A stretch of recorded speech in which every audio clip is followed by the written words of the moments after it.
everyone, welcome back to Average Joe's Tech Review with your host Joe. First off, sorry this is dropping on a Tuesday morning. Usually I drop a new episode on Mondays, but just life got in the way. I was preaching at a church over the weekend that was down south, and we had some kids sleeping over after the start of school on Friday, and so just a hectic time, and the time I allotted to record, I couldn't get it done. So here I am on Monday recording so you can see this, which would be now today, which is Tuesday. So happy Tuesday, everybody. As you can tell, I'm not outside of my deck, but I'm also not in my little homemade studio that I tried to set up. Currently, that room was being occupied when I was thinking of recording, and so I'm here in my home office here in the house. And so not that bad, though, because what we're going to be looking at today for our tech review is an item that would normally be sitting in my office that I'd be using right now. And so let's take a look at this new second generation of the RØDE RodeCaster Pro. This is the RØDE RodeCaster Pro II. Lighter, smaller, and seemingly more powerful. Just look at that beauty. And I'm currently using it right now, set up in my office, using my Electro Voice RE20 microphone to record this, because this is normally what I would use to record my podcasts. And so here I am using this device as it is to kind of talk about its quality and all that. So let's get started by first off taking a look at the outside of this device. And I'll pick it up in a moment here to show you some of the inputs and all the things you can do with it as gently as I can, because I don't want to lose connection, obviously, recording this. But it is smaller, it is lighter, and it is actually thinner. And I'll show you what I mean by that in a few minutes here. But as you can tell, it has a larger touchscreen. It has all the inputs and sliders, the mutes, the solos. It has the touchpad for all your different sound effects that you may want. And what's new there is also there's an arrow to kind of change your sound effects without having to go through the touchscreen. So like in Gen 1, you had to go into the touchscreen and basically manually change into your next set of sound effects, enter that, and then be able to push them. Now you can access all your sound effects just by pushing those arrows, depending on how many you've dropped in there. And what's nice is on the touch screen, your file names are going to be there. They might be cut off depending on how long they were, but at least you'll have an idea at first glance of which button you to push for which sound effect you're looking for. The knob that's just above there that's highlighted in green, that helps with the touch screen, so you can manually move things around, change settings, click it to press things in, enter, all that stuff. And then you have your 4 headphone controller knobs. What's different is we're missing one more volume knob, and in the Gen 1, on the front of the device, down under where those buttons were, would have been a front-facing headphone jack that you could use for your main headphone listening. And they don't have that anymore. Now, you just have the 4 headphone outputs, but no master headphone output. It does have a right and a left monitor output, USB, Cat5, mini SD, and then your manual inputs that are XLR and TRS dual use. But it no longer has a main, because that's what I would be using to run to the ATEM Mini, would be the main headphone output to kind of run to the ATEM Mini. Well, now I'm using my headphone output too. So the only thing that I run into, like if I want, let's say I had guests on the show, which I don't know if I will, because I'm not popular and I'm not cool, and you're not going to see like Linus on here, who I love Linus from Linus Tech Tips, but it's not like he's going to be sitting here next to me with a microphone with 2 other people, and then how do we run the audio to the ATEM Mini to record this? It just, I don't know how it would work. I haven't figured that out with this particular new generation, but I would tell you this, it's not a killer. Like, it's not like, don't buy this because of that fact. I'm sure there's another way. I just haven't figured it out yet. And that's okay. I'll figure it out one day. But again, when I'm recording these videos, not a big deal. In fact, everything's running perfectly right now. So let's talk about what we have on this device. I'm going to switch the camera over, and I'm going to walk over and try to move this device around so you can kind of see what it looks like. First off, I'll show what can come with this device that actually is available on the RØDE website, which was not available with the first gen right away, which is this beautiful see-through cover. And you can actually order it from RØDE. Fits perfectly on the device. Boom, look at that. Dust cover, protects it for travel or just sitting here and all that fun stuff. So I love it, and I love that it was available right away instead of having to wait. Like last time, I ended up having to buy a third party that created it before RØDE even made their own. In fact, I think the road dust cover wasn't even clear plastic. It was just a fabric-y cover for this thing. As with before, the sliders are nice and smooth. There's like just barely resistance, but enough where it doesn't just slide up on its own. You can control it, and you can see on the screen there as the knob moves, so does that move, okay? You have your mute and your solos going on here, just as easy. Pretty obvious view in here, okay? And colors, only difference I'm seeing is when you click on something, you got the bright green and the red, and even when they're off, they don't dim as much. So it's almost like there's times where I have to double check when I'm looking at the device to be like, wait a second, is that what I'm looking at? And so there's definitely, and so this is the computer right here. This is the Bluetooth, and this is your 4, 3, 2, 1. I'm currently recording on channel 1. And then here we go. Let's see, let's pick.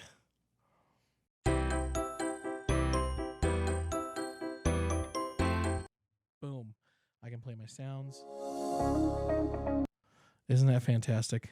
And the difference is there is no slider control for the pads like on Generation 1 had a separate slider control here where you could slide up and down and control the volume. You control everything by clicking there and just selecting how you want to hear it or mute it or things like that. So let's take a look at the device as best we can here without unplugging it. Here we have the touchscreen, the amazing, beautiful touchscreen, which I think is actually a lot more, just seems like a bigger upgrade compared to the previous generation.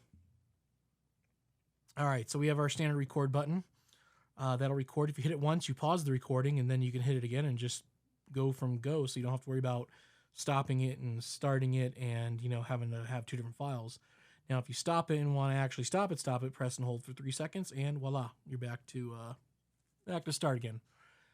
You can set up this device for different shows, podcasts, whatever you want, so you can have all different settings that are saved in this, which I think is pretty cool. Right now, I just have it set up for my current podcast, and that's really it. I haven't really changed any other settings, but basically, you can add different shows in here. And what's really fun is that you can then set up all your settings, your sound, effects, whatever. It can all be different, and then you just hit it, and at the touch of a button, you're back to where you want to be. You know, you're wherever you want to be settings-wise. Here is the touchpads. If you can see, it has some of the titles of my touchpads, which then, you know. And there you go. In the settings, this is where you can set things up, where you control your faders, your outputs. You can tell where the headphones are. And then from there, you can select, like right now, we're using headphone 2 for this show. And you can low sensitivity, high sensitivity, or the Rode NTH 100 is the selection it likes to use. I don't have that. You have your multi-track, your listening, your processing, all in here. So it's a little bit challenging to learn at first, just because it can be just learning a whole new technology. And so for me, I'm still learning everything about this device, and it's just going to take some time. That's all. Right now, it's been fun kind of learning it, but also because I'm also a pretty easygoing guy. Like, I'm not looking to, what do I want to say this? I'm not looking to do like super fancy technical blah, blah, blah, blahs on this thing. So for me, just getting the simple things out of the way and setting it up, I'm good to go, you know? Currently using the Lecture Voice RE20 microphone right now instead of the wireless mic that I was using, just so you could see all your different microphone selections. Microphone 2 that's currently plugged is an SM7B, the Shure SM7B, and then from here you can change all your effects, your compressor, and you can see while I'm talking everything that it's doing. You got threshold, attack, gain, ratio, release, all kinds of fun stuff. Again, I don't get in the super technical. I usually just set up the anti-popper, hissing, and all that stuff and make sure my voice sounds okay. And that's about it that you really need to know. Now let's try and go back here. Here's all our inputs. We have the XLR TRS dual use inputs.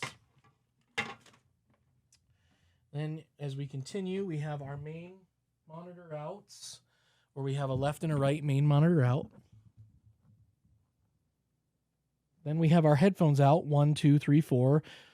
2 is being used to bring the audio to the A10 Mini right now. And then here we have our USB-Cs. One can be used for data transfer to the computer. One can be used for charging. Then you have the Cat 5 cable for doing, network control of the device. And then your micro SD card holder. Sorry for the shaky camera. Let's go back now. All right. So other features that we can use on this device is also web control, which now we're going to switch to my computer, and there you go.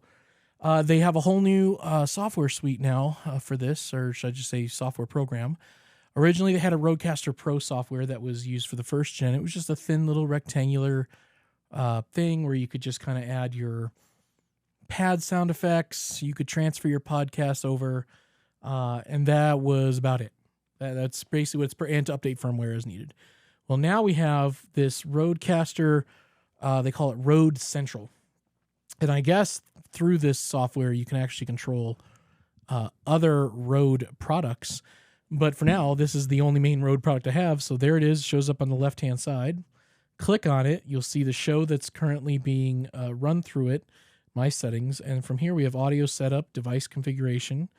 We have our customize your smart pads and your transfer recordings, which obviously if we click that, it will turn the device off, which we don't want because you can see it says your RODECaster Pro II will be placed into transfer mode, which means it'll cut off all that we're doing right now. So we're not going to do that.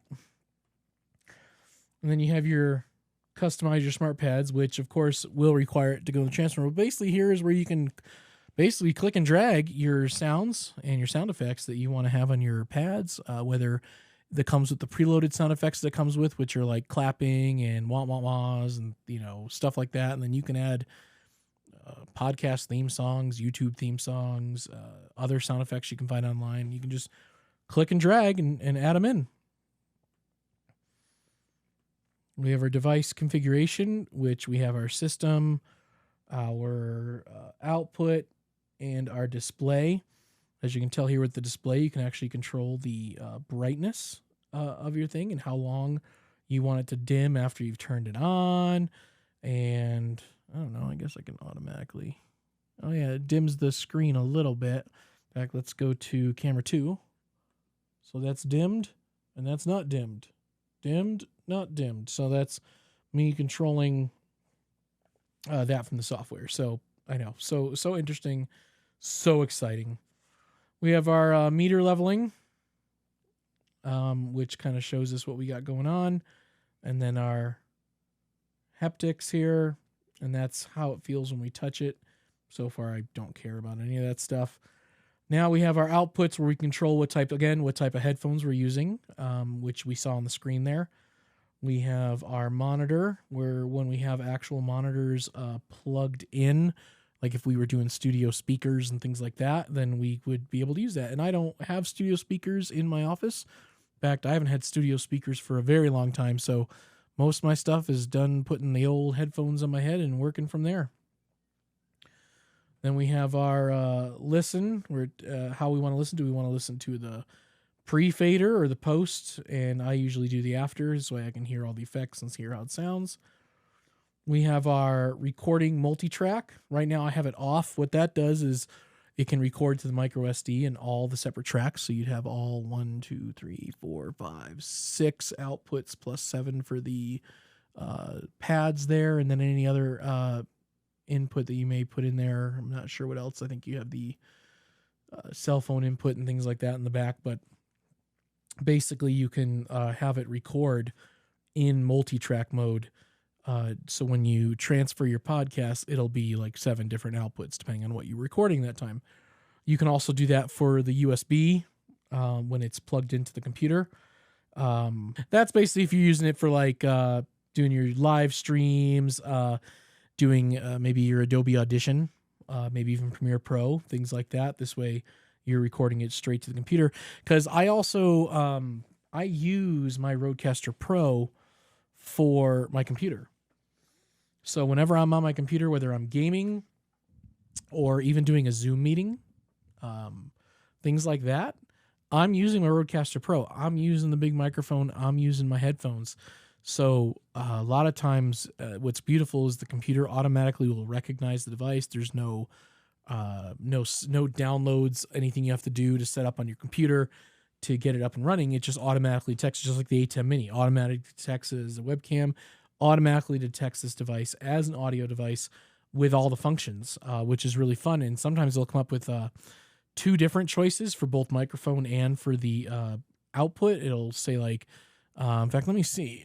Well, I can. Oh yeah, I can right here actually on the laptop, and I won't be able to show this screen. But basically, if I select it, wrong thing I'm selecting. Okay, so right now it says speakers RODECaster Pro Main 2 or speakers RODECaster Pro II Chat. And then same for the microphone, it'll have multi-channel or main, and it works great. When I used to do some training courses for some churches and stuff, I'm using the A10 Mini and maybe want to throw in a sound effect or two, you know, I could do that with no problem at all. Just pumped it right into the computer. No delay, no nothing. It was a lot of fun. Back to the computer screen here. All right. So, and then we have our processing that we can control as well through the software. There's my mouse. Sorry, I couldn't find it for a second there. We have the monitor, master computer, and we have the output delay. And then we have our system where we have MIDI control, because also these pads, which you see there, those pads on the right-hand side can actually be used, surprisingly, as if you were some kind of electronic DJ. You could be controlling, you know, almost like electronic music keypads, like you're doing I don't even know, because I haven't used one in forever, but, you know, you can use it as a keyboard in a way, just hitting your different sound effects for your electronic music. You can actually do MIDI control for this machine. And then you've got whatever my firmware version, and then whatever network it will become and stuff like that. So that's about it on that end. So let's talk about uses. Personally, I'll be using this for my podcast and for this Average Joe's Tech Reviews. Today I was kind of fumbling around because I decided not to plug in and get everything set up with the wireless mic. I kept all that stuff downstairs. I was like, you know what? I'll just use the big mamma jamma here, the Electro Voice RE20, and just kind of show you how it sounds and how it looks. This is what I normally use for my podcasting and even my Zoom meetings, surprisingly. The only time I don't use this stuff for my Zoom meetings is if I'm lazy and I just don't feel like leaning over to turn this thing on. The only thing I'll probably do is right now it's over on a little desk here in the corner next to my computer desk. Again, just like the previous version, I have to walk over, hit record or set settings, and then sit back down and do what I got to do. Sometimes I'll actually stand up because I can stand right here in the corner and I can have the microphone go as high as I want. And I've done that where I've literally just been standing directly in front of the machine and just on the fly pushing buttons and doing things while I'm recording podcasts. So daily user, yeah, I use it every day. Size and weight is definitely a lot lighter, a lot skinnier, a lot smaller than the first gen. Is it, depending on what you do, is it worth the upgrade to get it? That's a really good question. I think right now, because I'm fumbling through some of the software on the device and the software on the computer that you just saw, I am not a technical genius. Like, I'm not, like I said, I love Linus and Linus Tech Tips. I'm just not their level of technical and diving in. And some of the guys that do look at these devices and review them, they really dive deep into the technical aspects and what you can do and all this stuff that I have no clue what I'm doing. So for me as a daily driver, I think for me, I like that it is lighter. It is thinner. The current carrying case that I have that carries both my A10 Mini and the RODECaster Pro first gen, I don't know how it fits in there. I don't know if it'll fit well or if it'll be loose. If it doesn't, then I might be a little skeptical. But the way I look at it is I do like the usability of the touchscreen a lot better. I love that I can select my sound effects because I have 2 different podcasts that I sometimes work on, and each of them has a different intro song. Each of them has a different outro.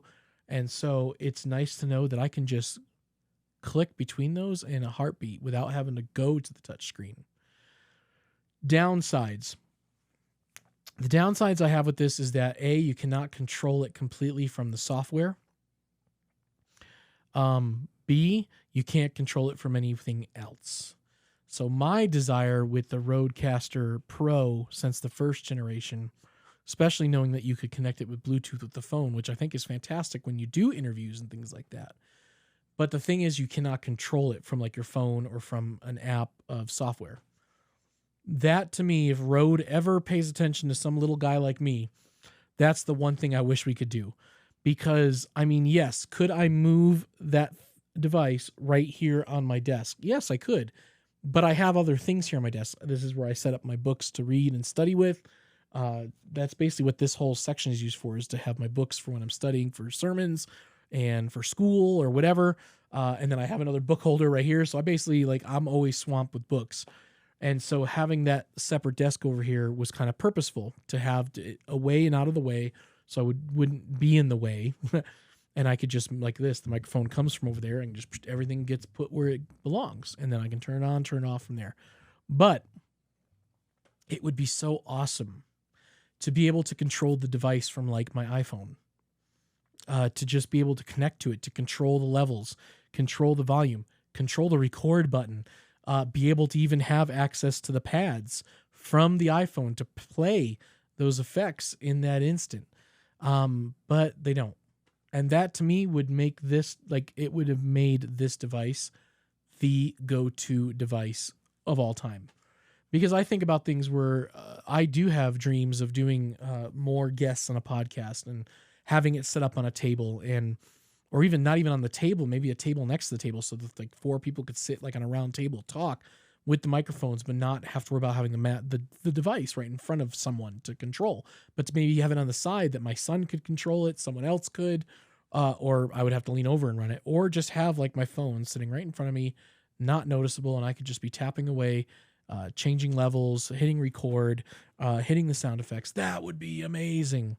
So Rode, if you hear me, that is the one feature that I think this device just, it's like the one thing it's missing, is to have an app to control it and then be able to control it with the phone, even through Bluetooth. And maybe at the most extreme, Wi-Fi, where it's like you're dedicated to the Wi-Fi of the device, which I don't know how that's possible. I know they make little cards and I know things can be controlled through Bluetooth, but I don't know what it would take. Again, I'm not an engineer, but man, it would be amazing to have that ability to control it from like an iPad or an iPhone, or heck, even a computer. Like I said, it would be great to plug it into my laptop.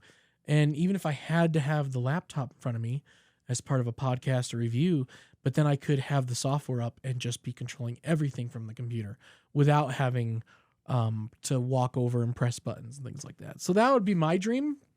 Maybe the RODECaster Pro III, Tres, or maybe even the Quattro, that they would come out with that ability. But beyond that, without that ability, so far what I'm seeing is some levels above that first gen, from the microphone selections to the headphone selections and the different things it can do within the software. And I'm sure there's more that even I haven't even realized I could do yet, but I'm just not ready to yet.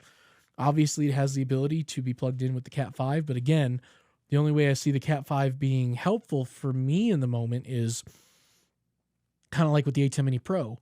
Can I control the device from a different device? Can I plug it into into my network and then control it from the computer that I'm at that's nowhere near the device?